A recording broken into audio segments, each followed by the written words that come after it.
YCP నేతలు శాసన మండలిలో చెప్పులేసుకుని వెంకటేశ్వర స్వామి ఫోటోలు ప్రదర్శించడం ఎంతో బాధాకరమని మంత్రి టీజీ భరత్ ఆవేదన వ్యక్తం చేశారు.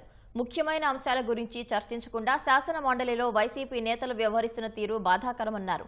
కర్నూలు నగరంలోని శ్రీ వెంకటేశ్వర స్వామి ఆలయంలో కూడా చైర్మన్ సోమిశెట్టి వెంకటేశ్వర్లు, జిల్లా అధ్యక్షురాలు కృష్ణమ్మతో కలిసి ఆయన శుద్ధి కార్యక్రమంలో పాల్గొన్నారు.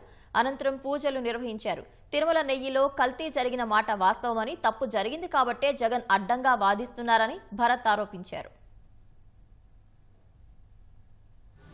కల్తీ జరిగినది వాస్తవం, అది జరగలే అని చెప్పి వాళ్ళు ఏదో ట్రై చేస్తానే ఉన్నారు. ప్రతిసారి వాళ్ళకి సెట్ బ్యాక్ అవుతాను. నేను ఎప్పుడు చెప్తా, దేవునితో అది వెంకటేశ్వర స్వామితో పెట్టుకుంటే ఎవ్వరు కూడా బతికిన వాళ్ళు లేరండి. ఇది వాస్తవం. జగన్మోహన్ రెడ్డి వచ్చి తప్పైందని చెప్పి తిరుమలకి పోయి తప్పైంది మా పీరియడ్ లో చెప్పుకుంటే అక్కడికి అయిపోయేది సబ్జెక్టు. ఆయన చేసే విధానం ఎట్లుందంటే ఖచ్చితంగా ఆయన ఇన్వాల్వ్మెంట్ ఉందనేదే మాత్రం నేను ఖచ్చితంగా చెప్పగలుగుతాను. ఎందుకంటే దీన్ని అంత డిఫెన్స్లో పోవడం అంటే ఎవరైనా తీసుకోండి, ఏదైనా సబ్జెక్ట్ తప్పు చేసిన వాళ్ళకి ఒకవేళ సబ్జెక్ట్ ఎక్కువ మాట్లాడుతున్నారంటే వాళ్ళు డిఫెన్స్లో పోయినారనేదే, దాన్ని కాపాడుకుంటున్నారంటే సబ్జెక్టు వాళ్ళ ఇన్వాల్వ్మెంట్ ఉంటుందనే భావించవచ్చు. సో ఖచ్చితంగా నిన్న జరిగిండే చాలా చాలా చాలా బాధాకరం అండి. చెప్పులు వేసుకొని వెంకటేశ్వర స్వామిది పట్టాలు తీసుకొని కౌన్సిల్లో రావడము, లాస్ట్ 4 days నుంచి కౌన్సిల్ని జరగకపోవడము, అసలు ఎన్ని సబ్జెక్ట్స్ ఇంపార్టెంట్ సబ్జెక్ట్స్ ఉన్నాయండి. ఖచ్చితంగా దేవుడు శిక్ష ఇస్తాడు వీళ్ళకి.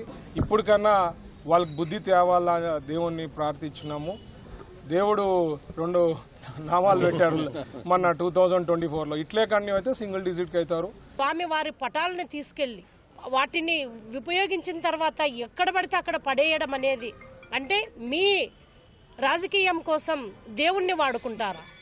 ఇప్పటి వరకు చరిత్రలో ఎప్పుడు ఇలాంటివి జరగలేదు. కానీ జగన్మోహన్ రెడ్డి గారు అత్యంత నీచంగా వాళ్ళు ఎటువంటి కార్యక్రమాలకైనా చేయడానికి సిద్ధంగా ఉన్నామని చెప్పడానికే నిన్నటి ఇది నిదర్శనం అని చెప్పి ఈ సందర్భంగా తెలియజేసుకుంటున్నారు.